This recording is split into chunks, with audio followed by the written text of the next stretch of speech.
When selling your property, try to look at your home through the eyes of a potential buyer. I'm Richard with the Richard Blake Homes team in Clearwater, Florida, and I'm here to explain how to prepare your home for sale. The first thing you want to do is make sure that the home is cleaned thoroughly. If you need to, hire a professional cleaning service to come out and clean the home for you.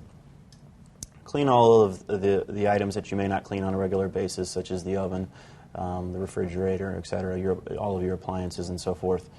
And also, you're going to want to tidy up the place, remove all the clutter from the home. It's a good idea to remove some of the items from your walls. You have probably accumulated quite a bit of memorabilia and items that are important to you, but not necessarily important or meaningful to the potential buyer coming through the home. What we really want to do is kind of open up the home and make sure there's as much space as possible.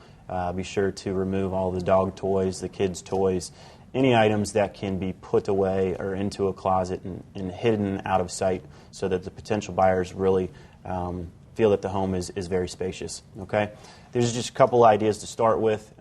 Most importantly, just make sure that your home does get a thorough cleaning, and I hope that helps you a little bit on how to get your home prepared to sell.